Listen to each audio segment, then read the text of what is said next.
So I'm so excited to welcome you all here with us tonight. My name is Allison, and I am proud to be a park ranger at Blackstone River Valley National Historical Park. That is just one community that I am part of.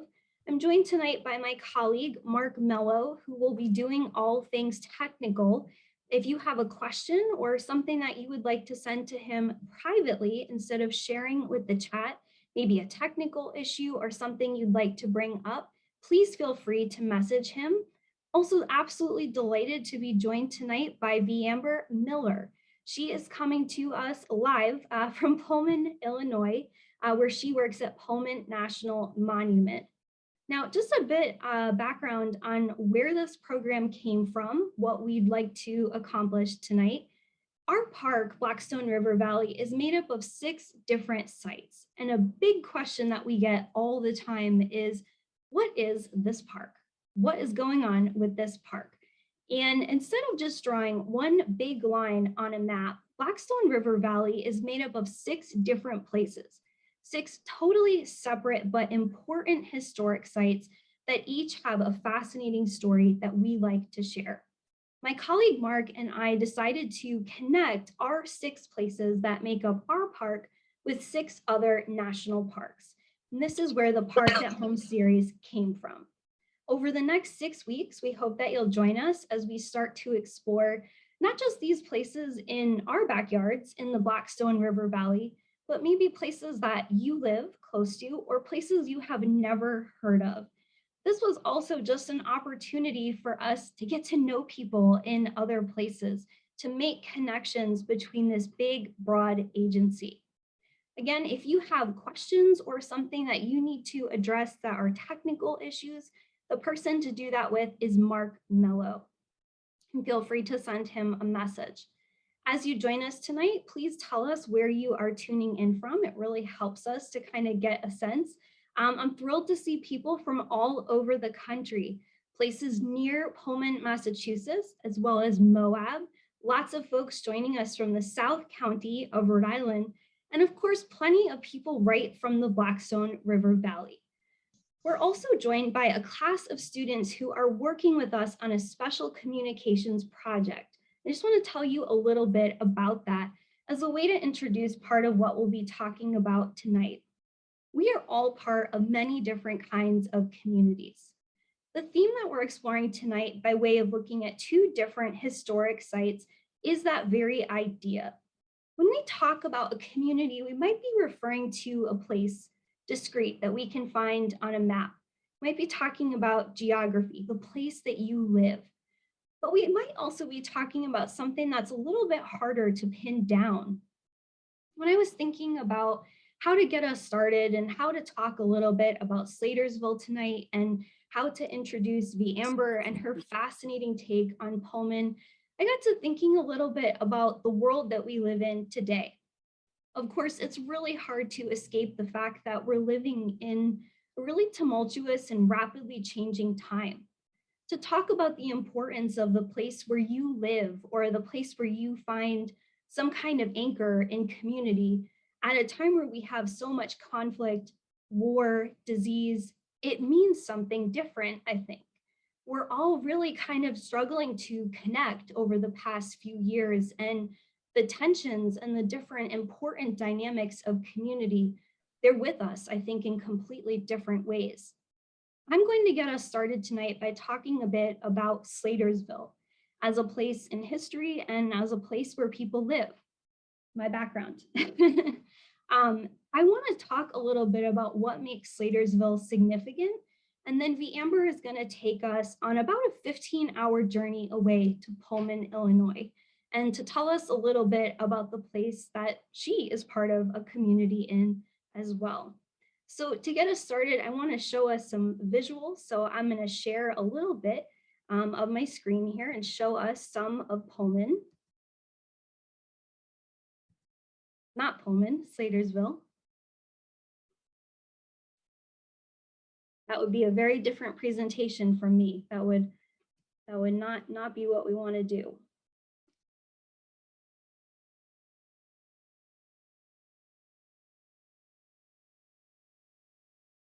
So I want to start by acknowledging and kind of anchoring us in where Slatersville is located. What are we talking about when we talk about this place? Several years ago, when I first started working on industrial history, I learned what a mill village was. And to tell you the truth, it really surprised me. I'd heard about factory towns, I've heard about places where people lived and worked in one really tight environment. And then I learned about Slatersville, and I've been interested in what exactly was going on in this place ever since. To give you some background, Slatersville was America's first mill village. What does this actually mean? Slatersville is a place that we can locate on a map, but part of why it's really important is what it represents, the way that it was developed into a place where people were not only part of industry, but a place where people lived in a very particular way as part of the support of that industry. And this is a historic view of Slatersville. To look at it on a map, Slatersville is close to two state lines. It's close to the state line that separates Massachusetts and Rhode Island, and not too far to the west, the state line with Connecticut. This is a map of our park, Blackstone River Valley. And if you think a bit about the title of our park, you might be wondering what is going on with Slatersville not actually being that close to the Blackstone River. Part of what is incredibly significant about the way that Slatersville comes into being is it's a different kind of company town, and it uses water a bit differently. Before there was a Slatersville, there was, of course, the indigenous homelands of several different groups. Today, we have territory lines that separate Massachusetts, Connecticut, and Rhode Island. Historically, and up until the present, for thousands of years, this has been the homeland of the Narragansett, the Nipmuc, the Massachusetts, and the Wampanoag. When we talk about Slatersville today, we're talking about a place that is part of the town of North Smithfield. And when we look at this breakdown, we can see that within North Smithfield, we have several different places that are villages. They are smaller parts, smaller communities within a whole. Several hundred years ago, a lot of Slatersville would have looked like what's on the right side of the slide. For about 100 years, there was a period of deforestation, people taking down trees to make space for houses and farms. So we get a bit of what you see on the right. Then we have a kind of character who comes into the story who is really going to change everything and give us the place that we think of as Slatersville today. This couple, Ruth and John Slater, are hugely important people in Rhode Island and industrial history. But before John and Ruth were an item, there was just John. John was born a few months after the Declaration of Independence. And when he was born to the Slater family in England, that probably still didn't mean very much to them. He was born in a pretty rural area to a family that mostly worked within the world of farming. John's life changes for two big reasons when he is coming of age. The first big change that happens is his father dies in an accident on the farm. The second big change that happens has to do with his older brother, Samuel. Samuel comes to the United States in 1789 when John is just 13 years old. This is going to prove to be hugely important for John and of course for many other people in industry. When Samuel Slater comes to the United States, he gets lined up with a group of investors who are very, very interested in getting textiles machinery working. And they know that a key to success when it comes to these kinds of operations is water power. Samuel Slater and his investors, Almy and Brown, are going to start a factory business right next to the Blackstone River. John is going to do something slightly different. As a younger sibling myself, sometimes we get an opportunity to watch older siblings do something and to kind of do it a bit differently in your own time. When John arrives in the United States in 1803, his older brother has been doing factory work, managerial work, and kind of establishing himself as a businessman and entrepreneurial person for over a decade. John reaps a lot of the benefits of that, but does something different. The investors who had first believed in Samuel Slater kind of backed John Slater starting in 1806. He travels to that northern part of Rhode Island that we saw on the map, and he sees something really significant. He sees a 40-foot drop in the Branch River. The Branch River, as the name might suggest, branches off of the Blackstone River itself. John Slater sees that he has this opportunity to actually create something different, to not just put a factory next to a power source in the form of a body of water, but to actually build an entire community. Part of why this is necessary is he's going to a place that is, again, partially deforested. He's going to a place that doesn't already have a community there, and he wants to be able to build that up. What you see here in this photograph is the dam that is still surviving in Slatersville today. This is that human harnessing of the natural drop of the water source in that location. What's going to be built within the place that gets to be called Slatersville is pretty much what you see on the left side here. All of these little boxes, like the later song from the 1950s would talk about, all of these little boxes all in a row. Part of what is going to happen in Slatersville is within a very short time, a community kind of comes up from scratch. John Slater oversees the creation of not just a mill that is going to make himself and investors money, but housing, eventually a bank, a company store, housing not just for himself, but also for workers. All of these kinds of other mills, sawmills, for example, all to be somewhat self-sustaining within this small area. They're also going to build places for worship, further structures for water power control, all within a very short period of time. And soon, this place that really wouldn't have been known for much on a map is going to be a kind of crossroads that will prove to be incredibly important, this kind of early place of significance in industry. This image shows a small kind of stout house, very typical of what the people who were recruited to come here to work would have lived in. Typically, the Slaters and his investors looked for families. They wanted groups of people to come and be part of this kind of experiment. They are going to recruit some kinds of people from England who have specific skills. And later, a lot of people who are French Canadian will also come down and be part of this place called Slatersville. But for the most part, everybody shares housing to some degree. Even John Slater himself lives in a kind of duplex.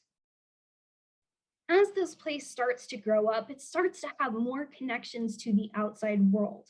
There is not just a limited store, bank, storehouse, and mill, but these connections. We have different kinds of stagecoach lines, turnpikes, and of course, eventually the railroad.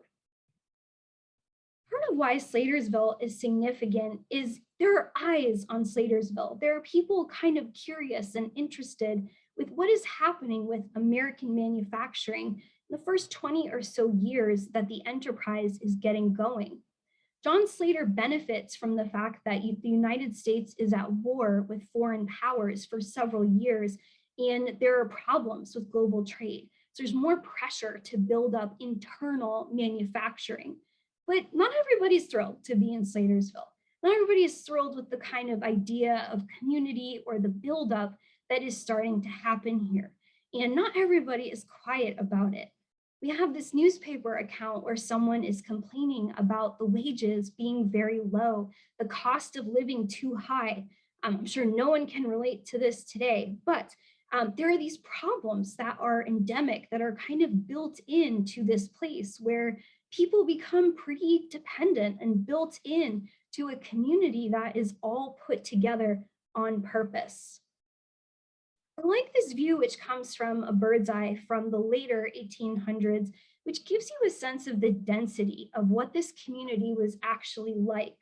Something to think about as we start to transition and to hear about a very different kind of factory town is, would you like this? Would you like to be this close to the place that you work?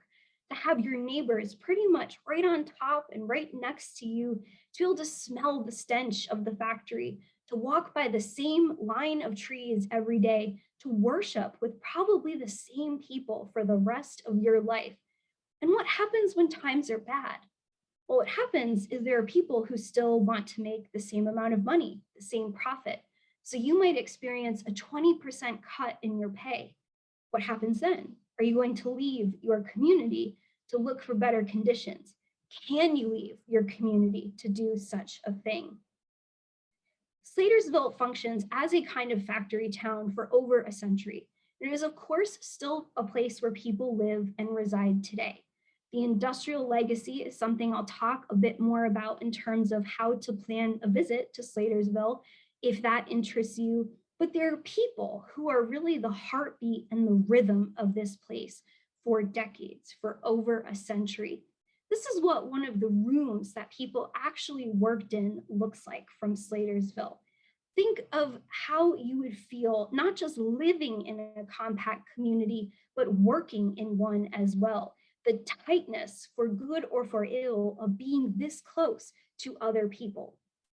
Part of why Slatersville remains so important to us today is that housing, that bank, structures of the early industrial era, including that mill, they are still with us. They are still places that you can visit. This is a kind of slice of American history and one part of the early industrial era. It's not frozen in time, but there is enough of it from the early period that we can visit and kind of imagine what that might have been like. Over time, we see, this is from the late 1920s, we see this persistence of those small boxes, that plantedness of this community, of a place where people put things on purpose, did not just kind of gradually evolve over time.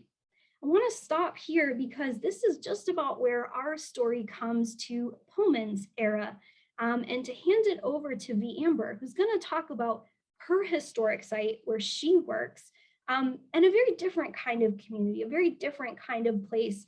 Again, about a 15-hour drive between these two sites, but conveniently, we can just hand it right over.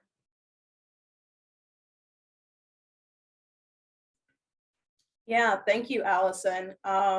And listening to already a little bit about Slaterville, I hope people start already making connections as I go through talking about Pullman. So Pullman's story is a little bit different, but I'm gonna first start off also with kind of giving everyone sort of an orientation of exactly where Pullman is. So this Pullman National Monument is in Chicago, and when it was originally built, it was not part of Chicago, but I'll get to that soon. But as you can see, it's a part of this entire neighborhood that's lined by two railroad tracks, which this one was here before the neighborhood was even built. So that was part of the design of the original part of the town. So and our visitor center is right in the center of all of it.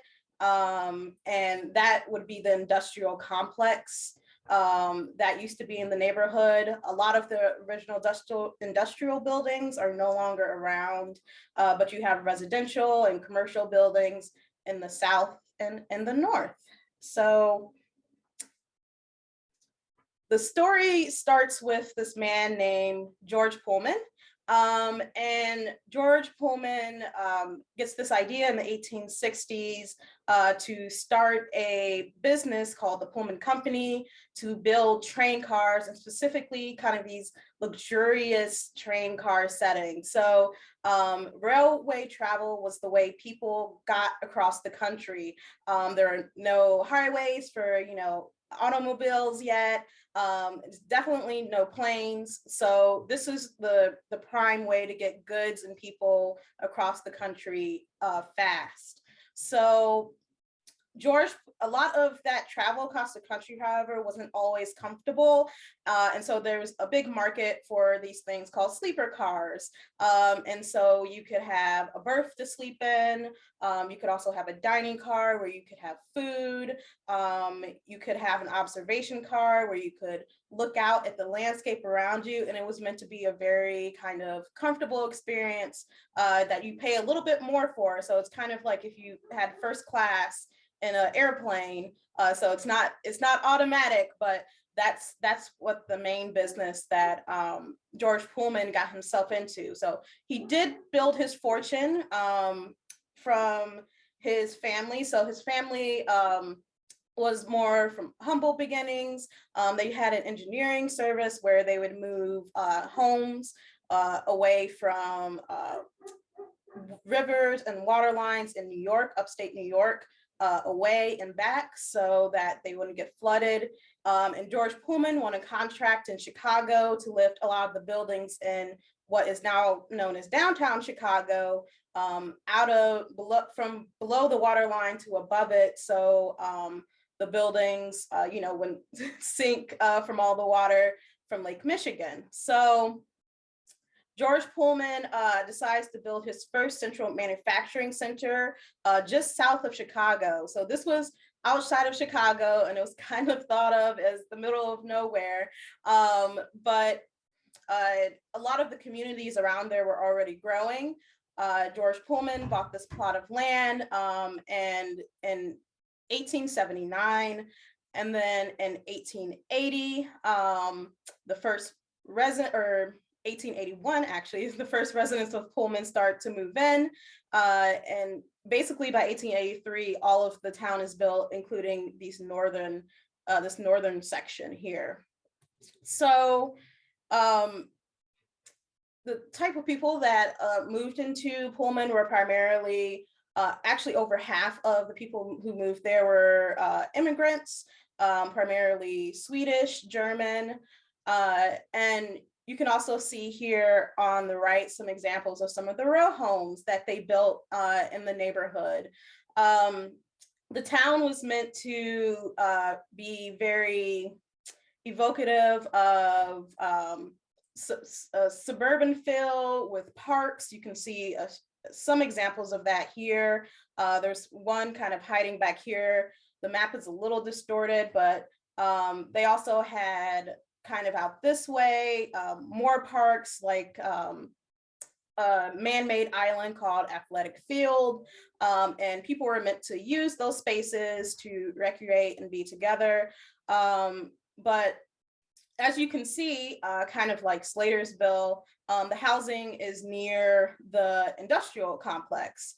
And I think something interesting about that is that for a lot of these kind of industrial towns, you'll see that the closer you are to the factory, sometimes the smaller the housing is, but it was sort of the opposite here in Pullman, where a lot of the prime real estate was the kind of executive homes were right here across the street from the factory. So the closer you were to work, the shorter your commute to work was, pretty much the better. And that also meant you're closer to these amenities like arcade, which was today an equivalent would be a shopping mall, or market hall, which had fresh foods and vegetables, or Hotel Florence, if you had a little bit of money and maybe a higher status in the company, you could go to the only bar in town here, which was really not meant for the everyday worker. It was for people who were conducting business or visiting the town.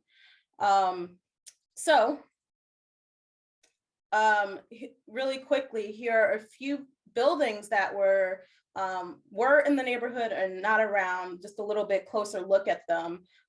You have Market Hall, where you get food, the arcade building, the church, which was the only church in Pullman and built by the company and rented out by the company. And then there's Hotel Florence. So something to think about when you look at all of these different things is that the Pullman company did not, a lot of company towns have this reputation of paying their workers in script, or I like to call it monopoly money, where it was money you could only spend at the company store. However, with Pullman, the workers were paid in cash, but there was also this dynamic where workers were often paid two checks, one in the amount of rent that they owed to the neighborhood, and the other in the amount that that was the rest of their paycheck, and they were kind of expected to, give back the rent check rather quickly. So, but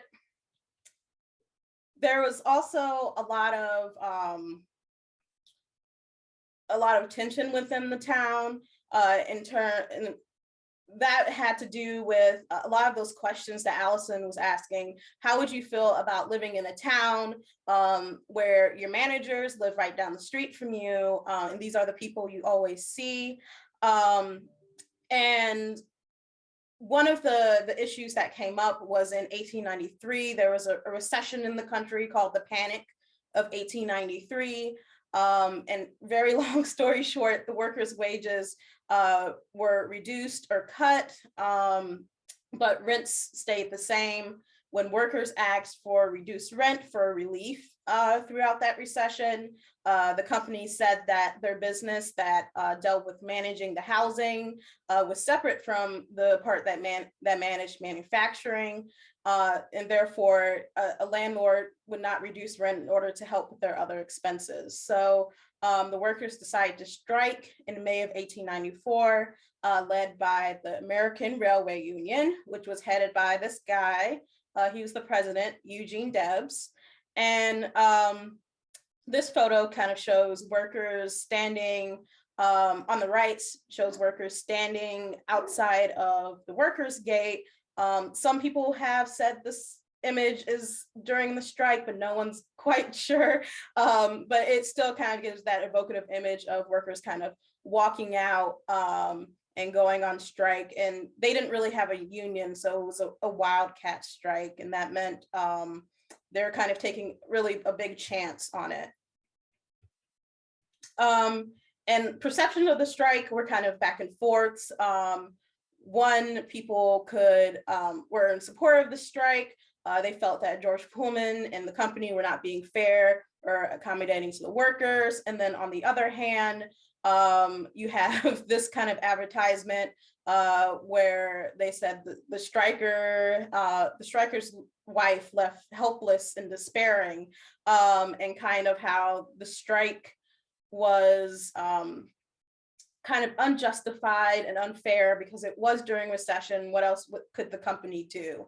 So, and essentially the strike itself would end up being sort of a failure for the workers, and they wouldn't get a lot of their demands, but it was a really big lesson for big business, because it took over the whole country. It was a boycott that affected the whole country, and a lot of people learned lessons on what to do and what not to do in terms of managing both workers and their company and where they live.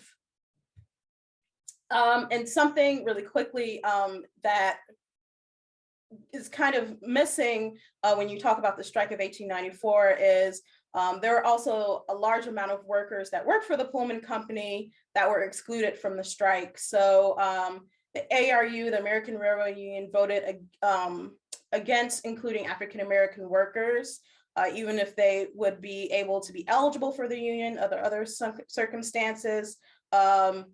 And so the Pullman porters were a huge part of the service on the train cars. And then later on, they would form their own union, the Brotherhood of Sleeping Car Porters, which would be successful after over a decade of advocacy for themselves. And here on the left is the union leader, A. Philip Randolph. And on the right, you have kind of a Pullman advertisement of what a Pullman crew would look like on the trains. And then lastly, something to point out is that Pullman today, after the strike, the town was actually sold off because the Illinois Supreme Court sued not sued the company, but told the company that they had exceeded their corporate charter by being both landlord and a manufacturer. And so they had to sell off all of the homes. And so the town of Pullman only owned by the company only lasted for about 20 or so years, 20, 30 years. And the town of Pullman had also been incorporated into Chicago in the 1890s. So it kind of became this neighborhood on the south side of Chicago throughout its life. The company stayed there and its buildings were still in operation through the 1960s and by another company through the 1980s. And so therefore, the neighborhood is still very vibrant community. You can see all these different faces here of residents who live in the community and help and add their own care to the community and still want to see it thrive. So yeah, and that's a little bit about Pullman and its own community.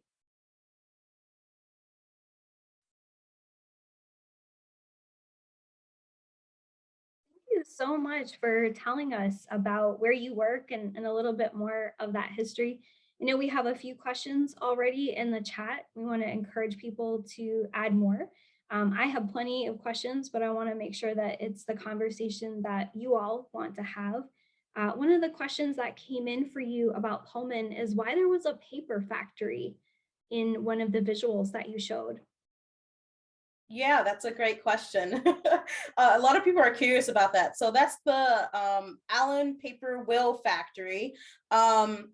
And one of the things about that is that the Paper Allen Will Factory was one of the contractors that the Pullman Company had on site. They made paper wheels for the train cars, which sounds very weird, but it was sandwiched in between, I believe, two pieces of metal, but the insides had really compact paper, and that was meant to make the ride smoother on the train. That was the theory, is that it would help the train ride be smoother. And I don't remember how long they worked with them. I think it was only throughout the 1880s and 1890s. But yeah. So when we were kind of talking about, how to bring these two very different histories together, we said we could talk about labor conflict, we could talk about the way these communities are set up, perceptions or misperceptions about how people are paid. Something that really still strikes me too is this idea has not gone away, right? Even though we have a lot of communities that are the result of suburban sprawl, or a lot of people live pretty far from where they work. There's actually huge corporations that still build in a lot of what they think of as perks to have people basically live where they work.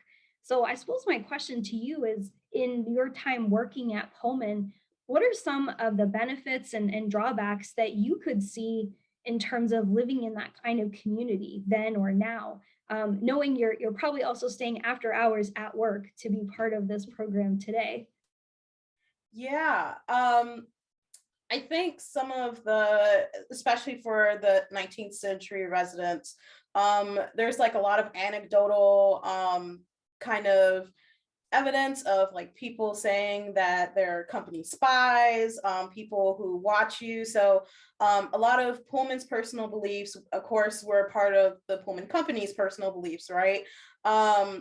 George Pullman believed that people shouldn't really drink unless they were able to control themselves. And that usually meant people who made a little bit more money were able, because they were gentlemen and they were trained to be kind of pulled together and do stuff like that. So workers couldn't drink in the company or in the town. They could, but it was highly discouraged. And so you had company spies that might or even just your regular manager who might see you and have certain expectations of you, not only at work, but also outside of work. And that could affect what happened at work as well. So, and I think one of the, and did you say disadvantages and advantages type of deal? Yeah, okay.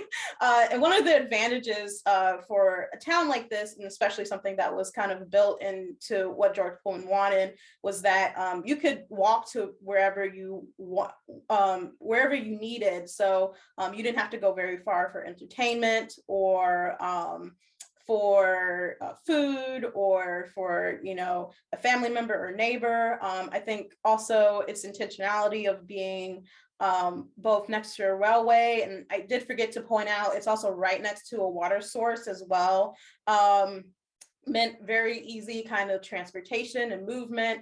That rail line that I pointed out actually takes like 30 minutes to get into the Chicago center. So that was also like one of the things that that is still around today too. So I think a lot of those little things are were advantages and disadvantages, and kind of pros and cons and pros for workers that they had to navigate and balance. Yeah, and there was a question in the chat, just kind of getting back to the legal dispute and kind of the way that the community broke up. And I think it's also worth mentioning that the Pullman is different in some ways from Slatersville, right? By the time that Pullman is coming into being, you can talk specifically about Pullman, the person, and his very particular role in kind of setting all of this up. I think because someone like John Slater, almost 80 years earlier, had to figure this out piecemeal, right? Had to kind of put a community together piece by piece.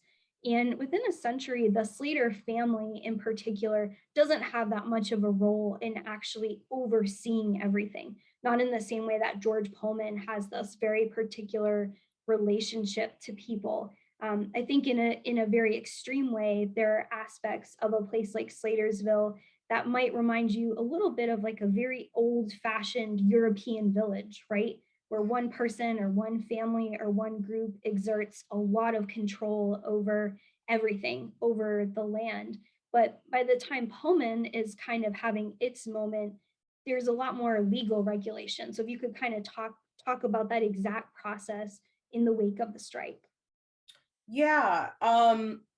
So in terms of the legal community breakup that happened after the strike, kind of the timeline that happens is when the strike occurs, it brings a lot of attention to George Pullman and his town. And George Pullman actually gets hit reputation-wise amongst not only workers, but also his peers, also the legal system. A lot of people are kind of like, this could have been handled differently and better. And when that attention kind of shines its spotlight on the Pullman Company, the Illinois Supreme Court, and there's also kind of this relationship between Illinois and the Pullman Company that's a little complex, but the Illinois Supreme Court says that the Pullman Company has exceeded its corporate charter. And so basically its corporate charter was meant for, what they argue, it was meant for primarily manufacturing. So not for managing commercial businesses, not for managing homes as a landlord. It was meant for, building train cars and managing those workers.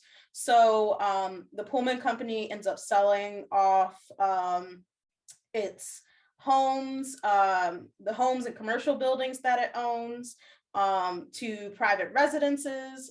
So some of the people who live in those homes actually buy their own homes. And then also it gets sold off to other individuals as well. So like the church that was owned by the company ends up getting bought by the Methodist church, when before it did not have a denomination at all. It was actually meant to be denominationless by the Pullman Company. So all that sort of all that shifts because of that legal disputes. Yeah. So we had a follow-up question about the railroads, and the question is, were there railroads headquartered in Chicago and or other railroad engine and railroad car manufacturers, sorry about that, in the area when Pullman created his factory? I'm curious if Pullman's location was advantageous to his business or simply a personally preferred location given labor and rail lines. Yeah, that's a great question, and probably something I should have brought up when I was pointing out the location. So yes, 100%. Chicago was a growing kind of railroad town. It was the last big stop before you went out west. And something to point out is that a lot of states out west weren't even states yet, right? And so this was kind of the entryway into the west part of the United States. And it was a growing train hub for a lot of different industries. And George Pullman wanted to be close to all of that. But something to also note is that he wanted to be far away enough from Chicago as well, that he wasn't associated with a lot of the kind of more negative characteristics it had gained at that time in the 19th century. So he wanted his town to be clean. A lot of Chicago, especially when you read accounts of people in their journals to Chicago, they'll go, oh, there's just so much noise and the smell and the, like, everything was overwhelming and just horrible. And if you can imagine, there were just loads of horse carriageways, horses down like the main streets, so smell, and then also lots of people. And so what George Pullman wanted was to pull away from that. He wanted something that was more controlled in terms of trafficking, or traffics, and also his own perceptions and sensibilities and things like that. And so he wanted to be near Chicago to kind of leverage the business and location wise side of it, but also a little bit far away enough from it that he could build his own image for his town. Yeah, it's so fascinating that that really is very similar to Slatersville in that it's not right on top of a nearby growing city, right? It's not exactly that close to Providence. And in fact, a journey in the early 1800s from Slatersville to really somewhere else where you would need to get product such as yarn to market would take hours, right? Hours and hours. And I drive essentially that route in my car, and when it takes 20 minutes, I'm, agitated. But the reality is that would have been my entire day instead of just, part of a commute. I think you're also bringing up this hugely important point, which is Slatersville dates back to 1807, right? That's when the community is growing. By the period that you're talking about, Pullman has the advantage of having watched lots of other communities spring up, right? And industrial communities are not anything new by the time he's getting going. But I think what I'm kind of hearing in what you're saying is he's trying to do it better, right? He's trying to have this kind of more capital P progressive vision for what he's trying to do. Is there anything you think that he gets right in kind of creating this community? Yeah, a lot of things that people typically praise George Pullman for, the Pullman Company, for this company town is like, one, a lot of people are surprised that the workers are paid kind of real cash, real money. And because they hear company town or they hear factory town and they immediately think of script. But also, two, even today, you can understand kind of those advantages of being able to walk to where you need to go, walk to get what you need. And I think that's something a lot of people still value today, is to not having to travel very far to get everything you need for work and living and childcare and et cetera. And I didn't point out before, but the Pullman town also had a Pullman school. So it had school for children.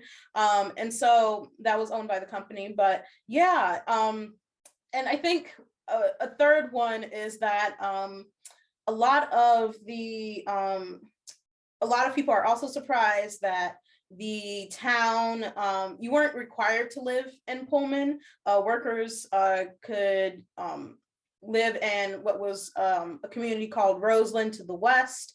They could commute there if they wanted to. There was the rail line right there. And there were other options for people, but a lot of people did choose to live in Pullman for a variety of different reasons. And so I think that's really interesting that there was a lot more kind of this choice built in, not only because of the location, but also because it was a deliberate choice by the company. Yeah. Yeah, so whenever you talk about school and you talk about a company town or a factory town, part of what comes to mind is how many children are attending school, how many are working. And we know that in a lot of other mill villages or industrial communities, children would not be at school because they'd be working. Chloe is wondering if you could talk a bit more about that school and what it really meant that it was owned by the company. Yeah, I haven't actually read a whole lot about the school, and there hasn't been a whole lot written about it either, unfortunately. And I think one of our partners is doing more research on specifically like the families that lived here and a little bit more about the school itself. And it's something I'm curious about too. But I'm not sure what grades it covered.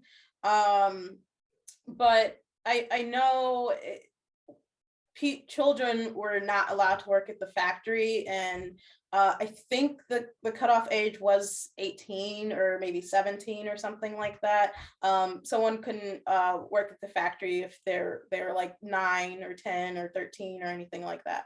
So which is, I think, a very interesting also interesting fact as well, because a lot of people kind of think of child labor too in this period.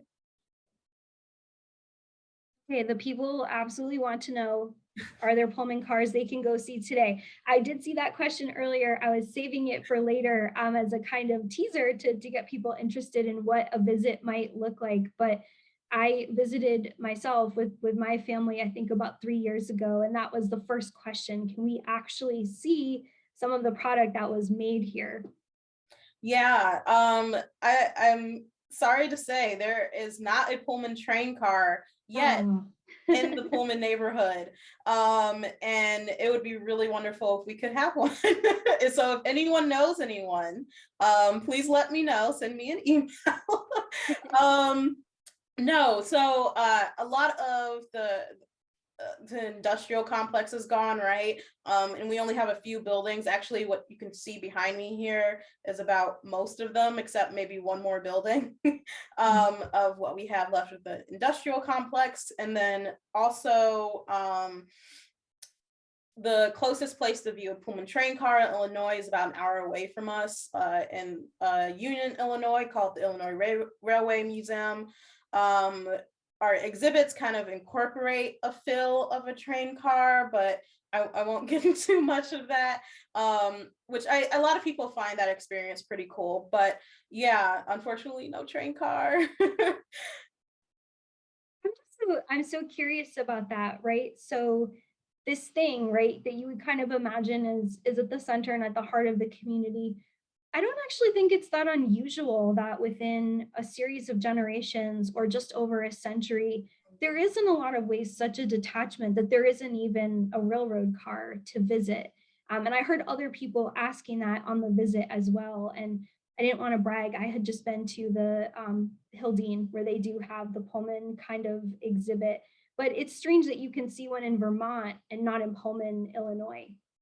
Yeah, and I feel like we found ways to kind of accommodate that. So especially in the past year or so, we had our grand opening. We just moved into this building. We were not in there before September. We had train cars that visited in September, and we're actually having Pullman train days, kind of done with our friends group, on March 14th, or not March, May 14th and 15th. Very And soon. yeah, so if anyone's in town, May 14th and 15th, come visit us for Pullman Train Day. You'll definitely get to see a train car then. But yeah. I think everyone is very much like wanting to get that little piece of history here because it feels like the main thing that seems to be missing from our bigger story. Yeah. So there's kind of two questions that I think are related to each other, and one of which is about whether children worked in industry in Slatersville, and that's a very easy answer. That's absolutely yes, that they did. So within a few years of that community being constructed by workers, there's about 300 people living there, and a good number of the workers actually were children. So a good number of children are there with their families, they are employed, they're part of the system there. And I think in a way that is also kind of some distance from our world today, a lot of good sized families, a lot of families living in very close quarters in duplexes. Even John Slater and his wife, Ruth, had a fairly large family and lived in a duplex. So despite his wealth, he lived very much in the community within a large family, and children absolutely were sought after by not just John Slater, but his co-investors, Almy Brown and his brother, Samuel Slater. There's also a question about literacy, which I think is kind of an interesting and difficult one in either of these communities, just how much the community would have been literate. I don't know if you know the answer for that for Pullman. I actually don't know how much of the community would have been literate. But it's a question I'm going to write down and look up later. So yeah. Yeah, and I think part of the challenge with that is these are communities that evolve over time. So Slatersville starts in early 1800s as a pretty homogenous community. A lot of people who would recognize themselves as having a pretty similar background, even if some people have a lot more money than others. And it was fascinating when we were talking before this program about worship in these communities. John Slater sees to it that people can worship in a faith that's different from his own. It's a different denomination from his own, but he actually supports multiple kinds of congregations to make sure that people are worshiping. And when you know that these people are busy working the other 6 days a week, that fills out the seventh. So that's kind of the last day of the week. And it was important to both of these people to make sure that people were worshiping. And at various points too, Slatersville changes a lot. The entire composition of who's living there and working there changes, particularly as they start to recruit French Canadian workers. That's when you start to see that not everyone is speaking the same language, right? People are starting to come from very different backgrounds from each other. So you start to have a lot of different people living together. And so others are filling in that Hildene, which is the home of Robert Todd Lincoln, would be the place to go and see one of those Pullman cars. Yeah. And I think some of you mentioned talking about John Slater, and I started thinking more about George Pullman. You mentioned their kind of advocacy of somewhere to worship and express that people are able to express their faiths. And I think something interesting that's different about that is also that George Pullman didn't really live in the town. Actually, he didn't live in the town at all. He did not have a home. He had a suite in Hotel Florence that he would stay in if he was there for a special visit. But for the most part, he had his own kind of like this big mansion that was in Chicago. On the street called Prairie Avenue. And that's where all of the people who had that were well-to-do had their own mansions, like Marshall Fields, if you've heard of him before, and a few others. George Pullman was actually like really kind of removed from his community, even though he had a lot of influence on it as well. And he wasn't always in Chicago either. He traveled around quite a bit for business in Europe. And his train line spanned Canada, Mexico, Australia. So like he just wasn't, always there. I think that's very interesting. Would you say that John Slater Was he kind of very integrated into his community and very much a big figure? Yeah, and he Yeah. I feel like George Pullman was kind of more of like, I don't want to say ethereal, but he was kind of more of like this big um figurehead of the company that everyone knew about. And he was kind of more I can't think of the right word I want, but he was very much more top down than at the level, right? Like, there's a comment like the Wizard of Oz, right? Kind of the person, and and that really is so different from these early mill villages, right? Even in a century, I think there is a profound change that happens where Samuel Slater and his brother John Slater, they both had apprenticeships. And something that was different between them during those early formative years in England is John lived with the person he was working under. So his master provided the place where he lived. So he has this very formative experience of learning a trade, in his case, becoming a wheelwright, learning how to make the stuff that actually makes water power possible, this very kind of intimate way. And I think it's not a coincidence that when he is coming to the United States, kind of striking out into his own, his brother is working in Pawtucket, not too far from Providence, a decent sized city. He goes out, right? He goes out west relative to where other industry is happening, kind of creates this community with his investors and is very much a part of it, which I think makes it even more surprising that when he dies in 1843, not long before that, there is a huge labor dispute, not unlike what happens in Pullman. And there is an article that talks about John Slater as an arbitrary old Englishman, as kind of this person to not necessarily take very seriously, kind of just a person, right? Just a boss who is part of this community. I think one of the challenges as people who work at these sites is how do we talk about the people who lived here, the people who made it a community, and what are really some pretty mixed legacies of the people who ran these sites, who promised community, promised a home, but also slashed wages somewhat at their own whims. I think that's one of the challenges of talking about these places. Yeah, yeah. So I'm looking to see if we have any final questions. I want to make sure people know that we are doing 5 more of these programs. So we're connecting different sites. This week, we had a little bit of a connection to railroads. Railroads come pretty late to Slatersville. But next week, we are talking about canals with Cuyahoga National. So we will be talking about something a little bit differently.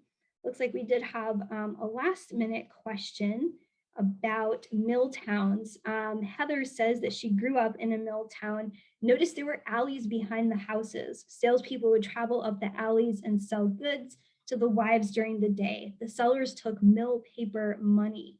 Was that the purpose of the alleys in Pullman? Interesting. A lot of the purpose of the alleys in Pullman, in particular, from what I understand, was the idea of trash collection starting to come around, but also people deliveries would go back there. There are usually sheds in those people's backyards where things could be delivered. And I'm not sure what else the purpose might have been other than those two things. That's what I've learned. But that's really interesting. I've never heard of alleys being used for that way. And maybe I can look more into it and there might be something more to that too. Yeah.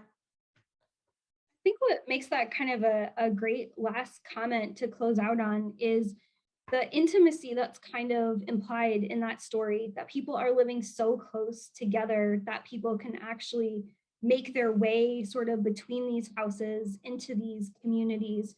And I think something that we're really looking forward to in continuing the series and talking to folks all over is the National Park Service has over 420 special places. And unless you are really good at traveling, it's hard to see all of them. And they all have such different and rich stories. But we love that we're able to connect in kind of the virtual world in ways that we couldn't have years ago to people who are able to tell these stories so brilliantly like you have done tonight. So I really want to thank you for joining us, and I hope that we'll see some of you next time. We try to commit to our hour schedule, but I know that I'm happy to hang out a few more moments if people have other questions or other things they'd like to put in the chat. But really, I want to sincerely thank you for agreeing to kind of be part of this experiment with us. To also thank Jim Hendrickson, who's with us tonight. We're using his photos as part of our background. So it's really an honor to be part of our local park community with so many people and to get to meet folks such as yourself. Yeah, thank you, Allison. It's been absolutely wonderful to learn more about Slatersville. You have to come and visit. I will. I have to. And you have to come visit us.